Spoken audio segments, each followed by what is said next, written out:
Danas ću ti pokazati kako uništavaš svoj kvad, a da toga nisi ni svjestan. Ako voziš CF Moto 625 ili bilo koji drugi kvad, postoji nekoliko stvari koje vlasnici rade i tako uništavaju kvad, a da toga nisu svjesni.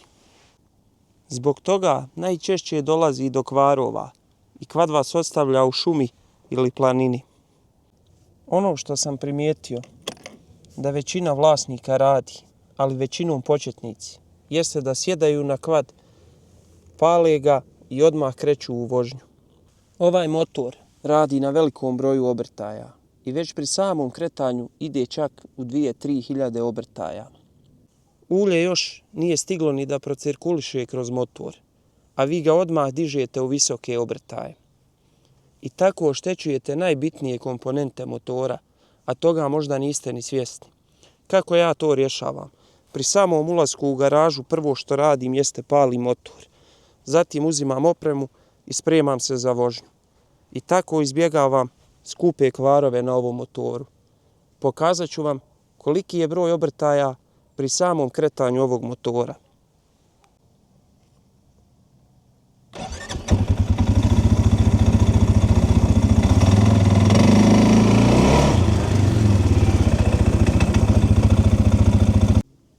Druga stvar koju primjećujem da većina vlasnika radi, jeste da pri istom pritisku guma voze na svim terenima. Nije isti pritisak za asfalt i za makadam i blato. Ako vozite pri malom pritisku na asfaltu, tako prebrzo trošite gume. A ako vozite u terenu sa velikim pritiskom, gubite stabilnost i grip. Sad, vječita dilema. Koji pritisak koristiti u terenu, a koji na asfaltu?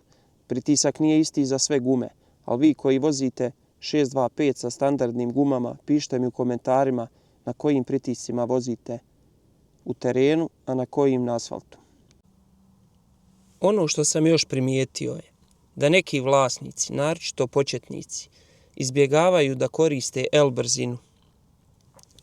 Kretanje pri velikom usponu i pri opterećenju oštećuje sam remen i variomat. Kako to da izbjegnete? Ako vozite u H uz uzbrdicu i stali ste na nekom lošem terenu, nemojte kretati pri malom broju obrtaja i tako držati kvad u malom broju obrtaja. Kada stanete, prebacite u L, krenite, prođite taj teren i zatim se opet vratite u H i nastavite vožnju. Tako ćete sačuvati i remen i variomat i prijenos na svom kvadu. Sada ću vam pokazati kako bi to trebalo da izgleda.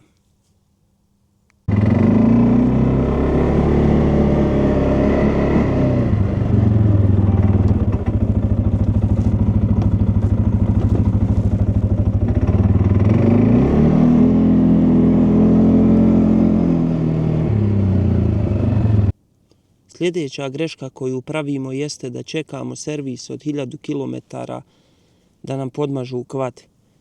Vožnja naročito u vodi i u blatu može da ispere mast i samim tim dolazi do oštećenja trapa. Možete kupiti onu mazalicu i jednu kutiju masti i nakon svake 2-3 vožnje podmazati kvad i tek onda krenuti u vožnju. I tako spriječiti štetu na kvadu i produžiti njegov životni vijek. I sad, ono gdje svi griješimo, pa i ja sam iskreno ovu grešku radio dugo vremena. Završavam vožnju i obično se spuštam s neke planine. Diskovi i pločice su vreli, bukvalno užareni. I šta sam odmah radio ja, a vjerujem da i većina vas? Odmah uzimam crijevo i poljavam hladnom vodom. I to odmah pelge i gume. Tu sam pravio ogromnu grešku. Zbog naglog hlađenja dolazi do krivljenja diskova. Metal se naglo stegne i izgubi pravilan oblik. To je greška koja pretežno nas košta, a nismo ni svjesni da je sami napravimo. Poslije toga dobijamo vibracije pri kočenju, slabije kočenje i na kraju vjerovatno moramo mijenjati diskove. Ali to nije jedini problem. Ako peremo odmah, voda ulazi u vruće ležajeve, može oštetiti diferencijal, semerinzi dobijaju šok i mogu povući vlagu unutra. A voda i ulje u semeringu je najgora moguća kombinacija. Kako ovo pravilno da riješimo? Kada dođemo do same praoljce, možemo parkirati kvad, sačekati 10-15 minuta da se kvad ohladi i tek onda početi s pranjem. I za sam kraj, upravo sam otišao da operem kvad i čak na 2 praonice su mi rekli da je pranje kvadova zabranjeno. Pišite mi vi šta mislite o tome. Ako imaš kvad ili planiraš kupiti, za još ovakvih savjeta, zaprati kanal i pozdrav!